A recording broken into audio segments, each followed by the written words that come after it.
Salve, salve pessoal! Seja muito bem-vindo aqui ao nosso canal Latitude 10. Eu sou o professor Luciano e estamos aqui para a correção de mais uma provinha do concurso da Polícia Civil do Estado de Rondônia. Dessa vez a gente vai falar aí do cargo de agente de polícia que foi aplicado agora no dia 9/10. Antes da gente começar essa prova, eu queria pedir desculpa para vocês porque eu iria gravar a aula antes, mas não consegui. Acontece que eu tenho outras funções, sou professor do estado e eu estava com os meus estudantes numa aula de campo na cidade de Porto Velho, né? Onde eu os conduzi até a cidade de Porto Velho e acabei ficando ausente aí durante 3 dias, tá bom? Peço desculpas por isso, mas é porque a minha agenda ficou bem apertada na semana aí, no qual saiu a prova, né? Coincidiu aí com a prova, gabarito, eu estava bem atarefado com outras funções, tá bom? Mas vamos lá. Tem duas questões muito polêmicas nessa prova e eu vou tentar esclarecer aqui para vocês se cabe ou não recurso. Vamos aqui para a questão 21. A questão 21, ela traz ali, ó. Tendo como referência o cartograma apresentado, que representa a distribuição da população por quilômetros quadrados nas comarcas do estado de Rondônia, com estimativa para o ano de 2021, assine a opção correta. Aí, letra A. A predominância do setor agropecuário, principal atividade econômica no estado, tem atraído pouca mão de obra e impactado o crescimento populacional dos municípios rondonienses, que apresentam taxas próximas de zero crescimento. Olha, não está correta, né? A gente sabe que nosso estado ele vem em franco crescimento, tanto econômico quanto populacional, então isso não é verdadeiro. Os nossos municípios têm um crescimento bem considerável, tá? Letra B. Em geral, os municípios rondonienses se caracterizam por baixas densidades demográficas, não havendo no estado de Rondônia nenhum município com densidade acima de 2.000 habitantes por quilômetro quadrado. Vamos ali analisar. Nós temos lá habitantes por quilômetro quadrado, né, na legenda, e a gente observa o seguinte: a maioria dos municípios do cone da região mais ao sul e oeste do estado, nós vamos encontrar ali menos de 5 habitantes por quilômetro quadrado. Nas porções onde nós temos o eixo da BR-364, tá? Onde nós temos o eixo da BR-364, nessa porção aqui, nós vamos encontrar as maiores densidades demográficas do nosso estado, tá? Nessa porção aqui do eixo da BR-364. Entretanto, todavia, contudo, nesse eixozão aqui da BR-364, nós não vamos encontrar mais do que, ó, de 5 a 37 e de 37 a 275 habitantes por quilômetro quadrado. Ou seja, a letra B é a resposta correta, tá, dessa questão. Pessoal, os estados da Amazônia em si, grande parte dos municípios desses estados tem baixas densidades demográficas, com algumas exceções, tá? Mas aqui em Rondônia, nossos municípios eles têm áreas territoriais muito grandes, muito vastas, e a população está concentrada ali nas cidades, né, na área urbana. E como essas áreas são muito grandes, nós temos uma baixa densidade demográfica, tá bem? Continuando aqui então, vamos lá. Questão 22. A questão 22, o ato que viria a instituir a liberdade de navegação no Amazonas partiria do Poder Executivo através de um decreto do dia 7 de dezembro de 1866, ainda era Império, olha só, que abriria aos navios mercantes o Amazonas até a fronteira, mas também o Tocantins até Cametá, o Tapajós até Santarém, o Madeira até Borba, né, o Negro até Manaus e o São Francisco até Penedo. Aí vem lá. A abertura da bacia amazônica à navegação internacional data do século XIX e até a atualidade tem representado um modal de transporte essencial ao desenvolvimento regional. Considerando o fragmento do texto e as informações apresentadas anteriormente, assine-lhe a opção correta em relação à abertura do Rio Amazonas à navegação internacional. Aí vamos lá. Letra A. Os Estados Unidos da América tinham interesse no controle da navegação na bacia amazônica para defender seus territórios da Guiana e do Panamá. Bom, esses territórios nunca foram dos Estados Unidos, tá? Guiana e o Panamá, pelo contrário, tá? Letra B.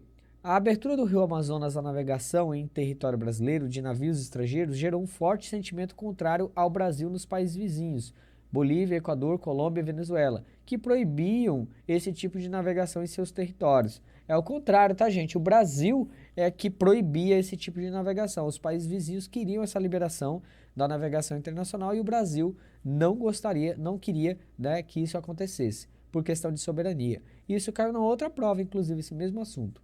Em relação à navegação na bacia amazônica, não havia um consenso entre os países da região, voltados mais ao Oceano Pacífico do que ao Atlântico. Não havia um consenso no caso do Brasil, tá?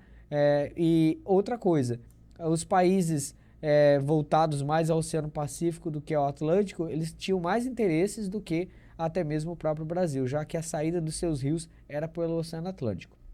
Letra D.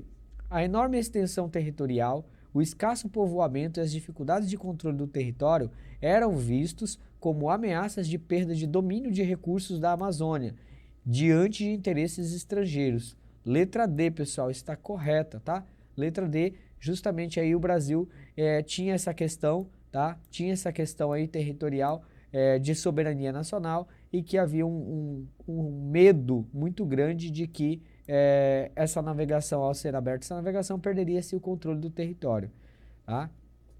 Continuando então, vamos lá. Próxima questão, a questão 23. Questão 23, a gente tem lá,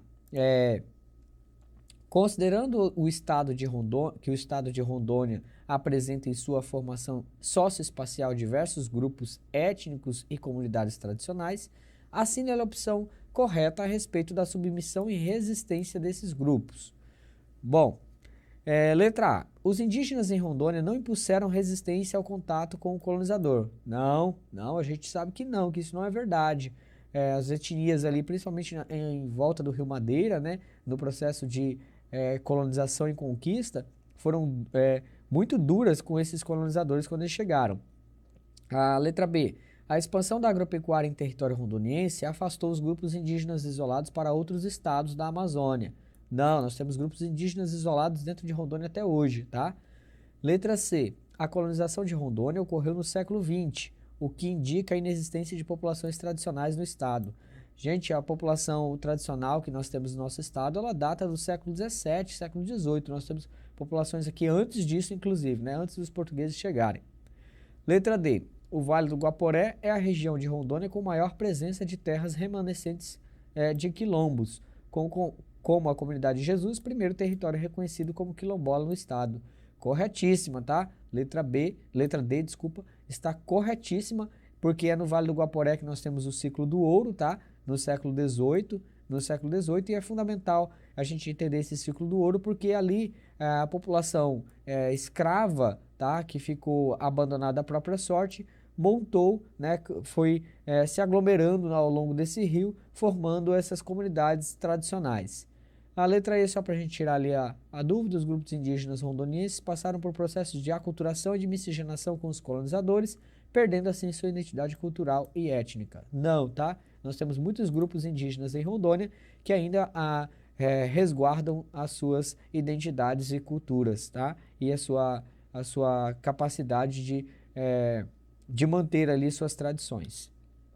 Questão 24 é a questão que aí é muito polêmica na prova, tá? Vou tentar aqui analisar com vocês. Olha só, tem aqui o mapinha da estrada de ferro Madeira-Mamoré, nós vemos aqui a Bolívia e o estado do Mato Grosso e Amazonas, porque não existia nem território federal do Guaporé, muito menos Rondônia, tá?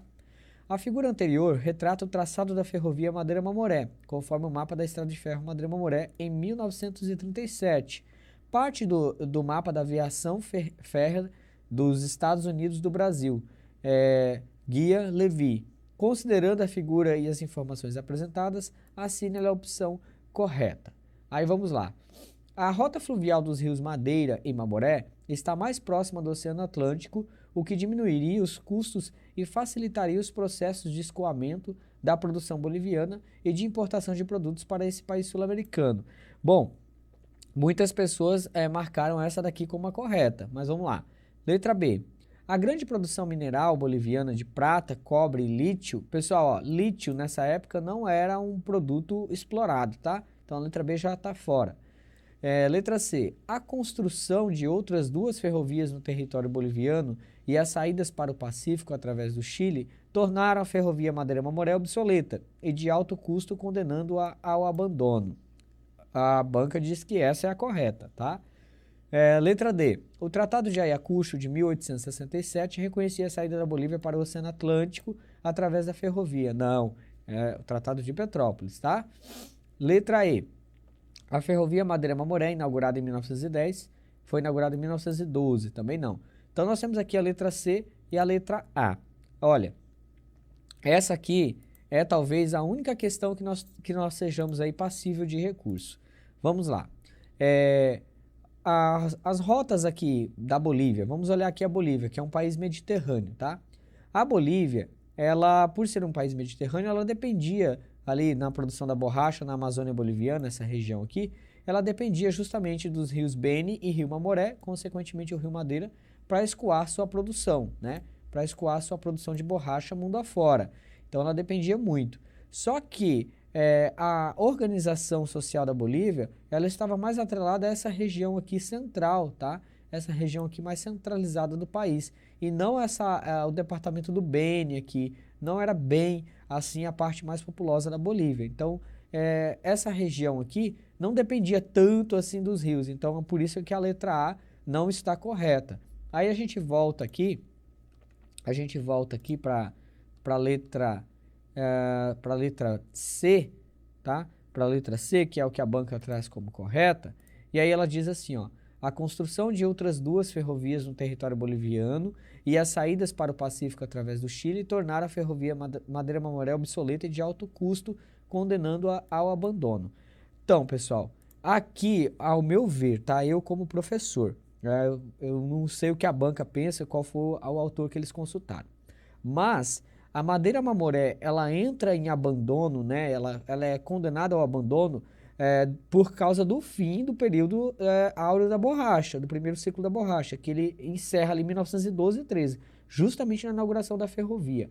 Quando a ferrovia começa a ser construída, essas duas ferrovias aqui, elas já existiam, essa saída para o Chile aqui, né? Através do Pacífico, essas duas outras ferrovias que a Bolívia já tinha, tanto é que é o Brasil que insiste na construção da ferrovia e não a Bolívia, porque para a Bolívia isso já estava resolvido, ele já estava tendo uma saída ali para o Oceano Pacífico, então para ela não tinha muita serventia mais a ferrovia Madeira-Mamoré. Era importante? Era. Dependia muito por causa da produção de látex boliviano? Dependia, tá?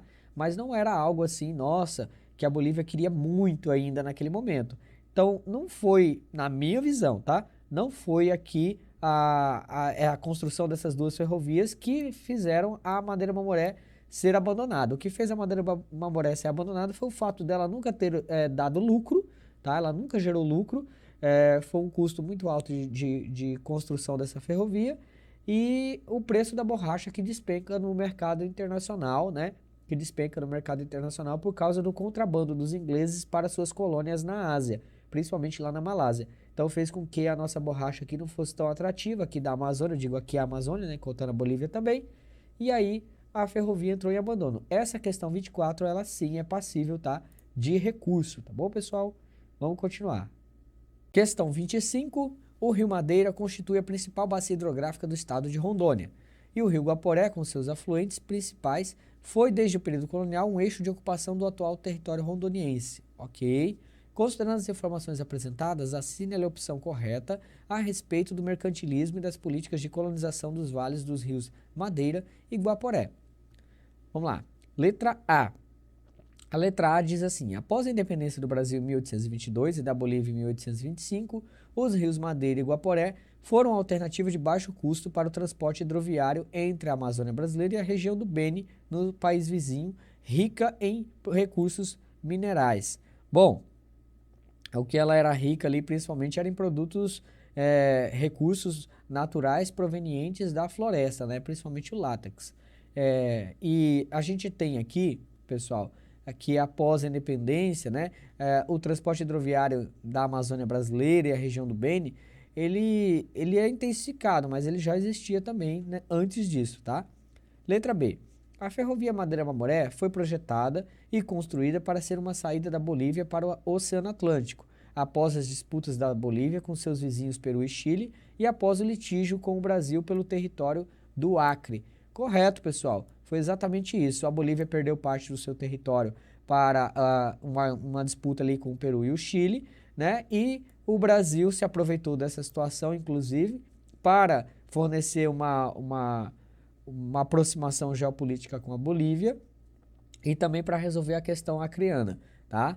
Então a gente tem aqui, essa daqui não foi uma questão polêmica, eu não vou nem ficar batendo em cima, tá? Letra B é a resposta correta aí dessa questão. Questão 26, vamos lá. O conjunto de cartogramas apresentado retrata a evolução política administrativa do município de Porto Velho e do estado de Rondônia, desde o período em que o estado era território federal, 1976, até o início do século XXI, 2002. Acerca da evolução política administrativa do estado de Rondônia, assina a opção correta.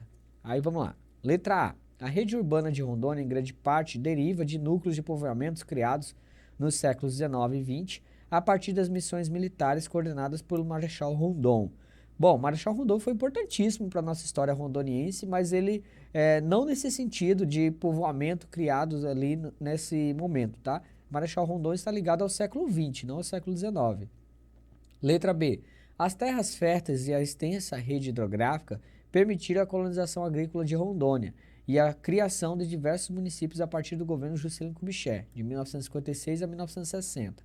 Aí a gente tem aqui, ó, 1976, 1977. Então, tá fora desse período aí, né? Já tá fora. A gente sabe que os nossos municípios, quando criado o território federal, quando criado ali em 1943 em Getúlio Vargas, foi criado Porto Velho e Guajará-Mirim, e não tivemos aí mudanças até então. Letra C. O nome Rondônia foi dado em homenagem ao Marechal Rondon, correto? A partir da criação do Estado em 1956. A criação do Estado ela se dá em 1981 e instalado em 1982.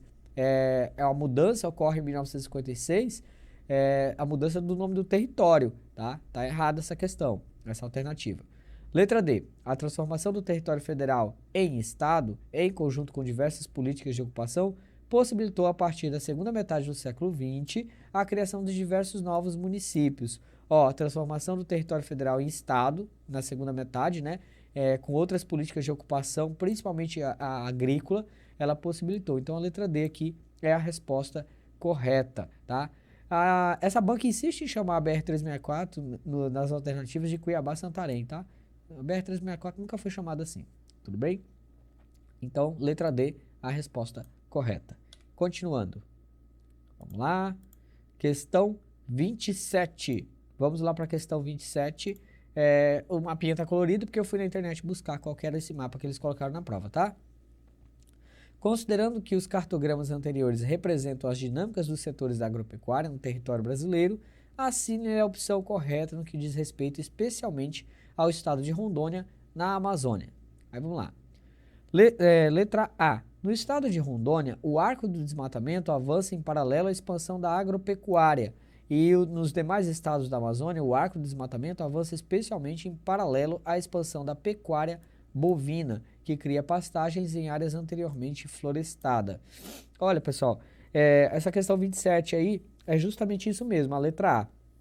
A gente tem o arco do desmatamento aqui em Rondônia ligado ali principalmente com atividades, tá? Principalmente com atividades agropecuárias. Já nas porções do Pará, do Acre e do Amazonas, né, no sul desses estados principalmente, nós vamos ter a expansão da derrubada da floresta com o avanço da pecuária bovina, já que o boi, inclusive, ele tem um papel fundamental para a destruição da floresta, porque o seu pisoteio ajuda a manter aquela área aberta. E depois, né, de aberta essas áreas, criação de pastos, de pastagens, aí é que vem a frente de agricultura, principalmente com a monocultura da soja e do milho, tudo bem? Então vamos lá, continuando essa questão aqui, nem vou martelar porque a gente não teve problemas, as pessoas não reclamaram muito dela, tá? Questão 28, considerando que o processo de ocupação da Amazônia por populações de fora do território ocorre em diversos movimentos a partir do período colonial, assine a opção correta em relação aos processos de exploração, conquista e colonização da Amazônia. Na segunda metade do século XX, tá? A letra A. Na segunda metade do século XX, a ocupação do território da Amazônia ocorreu a partir da implantação de rodovias, em especial a Transamazônica, que criou frentes de ocupação do território, apesar de não ter sido concluída em seu projeto original.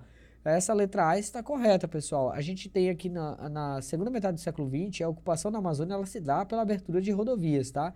Ela se dá justamente na abertura de rodovias para que facilitasse a penetração na floresta e a derrubada dessa floresta. A letra B aqui fala que incorporou a noção de espaço transnacional, reconhecendo que outros países detêm territórios, não é. As rodovias Transamazônica e Cuiabá-Santarém integram uma rede de cidades ribeirinhas, também não. As cidades vão surgindo depois da abertura dessas rodovias, inclusive. A ocupação do território a partir das rodovias dá-se pelo paralelo à concessão de grandes áreas para exploração agropecuária e expansão da indústria sob o comando de empresas transnacionais, não. Né? A gente até hoje não somos uma região tradicionalmente industrial. A colonização na Amazônia inicia-se no século XVIII sob o lema integrar para não integrar. Esse aqui é um lema da ditadura militar, não lá do século XVIII, tá bom, gente? Então, a questão 28 aí, correta a letra A, tá? Aqui, ó, eu trouxe inclusive para colaborar, aqui, ó, nós temos, ó, a rodovia Transamazônica, tá? O eixo da Transamazônica. Aqui a gente tem a Cuiabá-Santarém, tá? A gente tem essa rodovia aqui, bonitinha. E aqui nós temos o eixo da BR-364 e da 319 de Porto Velho a Manaus, a 364 aqui indo para Rio Branco. Percebam que os processos de ocupação, eles estão atrelados diretamente, tá? Eles estão diretamente atrelados aí os eixos rodoviários, tá? A esses eixos rodoviários que integram aí a Amazônia, no contexto de economia. Tudo bem? Vamos continuar então e vamos lá para a questão 29. Questão 29, no que se refere aos ciclos da borracha na Amazônia, assine ali a opção correta. Letra A. Os ciclos da borracha na Amazônia atraíram migrantes de diversos países para o Brasil, com destaque para os japoneses, bolivianos e peruanos. Letra B. A exploração da borracha na Amazônia durante os séculos 19 e 20 foi um projeto geopolítico nacional criado pela União para grupos privados nacionais. Eita, não. Letra C. Modelo de implantação dos seringais respeitou as terras indígenas. Não, nada aqui respeitou terra indígena, tá? Letra D. A popularização da borracha galvanizada ocorreu a partir do século XVIII, mediante a Revolução Industrial na Inglaterra, que utilizou essa matéria-prima em diversos produtos. Não, foi no século XIX e foi já na Segunda Revolução Industrial.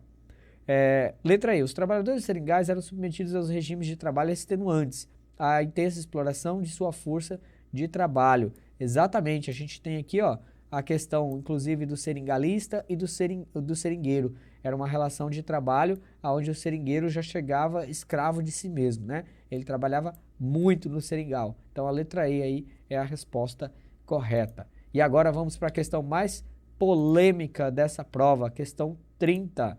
Galera aí brigando por causa dessa questão. Vamos lá, gente, vamos entender essa questão 30 aqui, que ela ficou bem polêmica. Nos últimos anos, os evangélicos pentecostais e neopentecostais têm crescido em número de fiéis no Brasil, especialmente nos estados amazônicos. E a gente vê essa lógica, inclusive, na atual política que a gente tem aqui dentro da Amazônia. Até mesmo que a gente está vivendo um ano eleitoral, e a lógica que prevalece aqui, qual que é a lógica? A lógica do conservadorismo, que está ligado justamente às religiões aí dos evangélicos, mais ligados aos evangélicos, tá? E principalmente aos neopentecostais e pentecostais. Considerando as informações apresentadas, assine a opção correta. Bom, letra A. Essa foi a que a banca colocou como correta. Nos estados da Amazônia Ocidental, como Acre, Amazonas, Rondônia e Roraima, há forte difusão das igrejas neopentecostais em comunidades indígenas, o que representa uma ameaça à cultura tradicional desses povos. Letra B. A influência neopentecostal é maior nas cidades pequenas do interior da Amazônia, em razão da capilaridade de redes missionárias e de templos que nas capitais das cidades médias, onde o catolicismo é uma entrave para esse avanço. Não, isso não, né? Aí aqui a letra C. A igreja metodista neopentecostal é a de maior número de fiéis. Também não, a gente sabe que não. E letra D. Essa aqui que causa confusão para o pessoal, olha só. Na colonização, a Amazônia sofreu o processo de aculturação, a partir da entrada da Igreja Católica Apostólica Romana. Já as igrejas protestantes iniciaram sua evangelização a partir da segunda metade do século XX, acompanhando as frentes pioneiras de ocupação do território da Amazônia. Olha só, pessoal, a letra D não está correta, tá?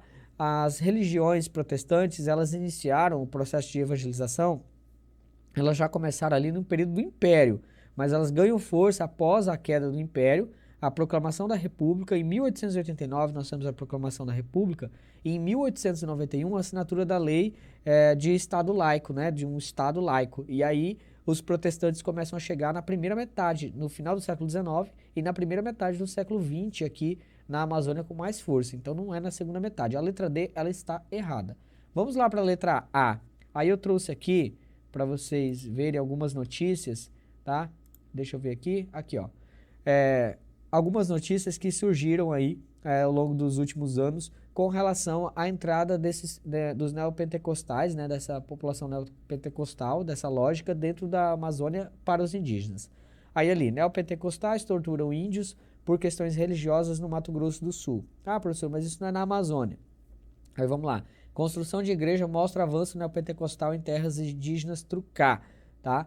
Aí nós temos aqui uma série depois eu vou deixar aqui na nossa descrição do vídeo alguns estudos sobre essa questão, tá? Dos neopentecostais. Aqui eu trouxe só da questão dos indígenas ali do Mato Grosso do Sul, mas eu como professor, eu não vejo essa questão aqui passível de anulação, tá? Mas vocês podem tentar sim fazer o recurso sobre essa questão aqui. Aqui a letra A, ela fala, nos estados da Amazônia Ocidental, como Acre, Amazonas, Rondônia e Roraima, há forte difusão das igrejas neopentecostais em comunidades indígenas, o que representa, aí essa palavra aqui que o pessoal estava confundindo, uma ameaça, né? Pessoal, não era ameaça aos indígenas, tá? Quando fala aqui, não está ameaçando os indígenas, está ameaçando a cultura tradicional desses povos, porque sim, a entrada de outras religiões dentro de uma outra cultura, ela é uma ameaça sim à cultura desses povos, né? Esse é um tema muito polêmico porque envolve religião, envolve, né, o sentimento de pertencimento das pessoas, né, um sentimento de fé, né? Então isso aqui pode causar algumas discussões mais calorosas. Mas sim, pessoal, a sua religião, independente de qual ela seja, ela pode sim causar uma ameaça à cultura tradicional de quem não a conhece, de quem não a segue, tá? Então essa letra A, para mim, ela está correta, até certo ponto, tá? Mas o que vocês precisam analisar aí é quais os argumentos que vocês vão trazer para que a banca anule a questão, tudo bem? Vamos continuando, então, nós encerramos aqui nossa correção. Eu espero ter esclarecido algumas dúvidas para vocês e se vocês tiverem mais dúvidas, deixe aqui nos comentários, tá bom? Muito obrigado e até logo, até mais.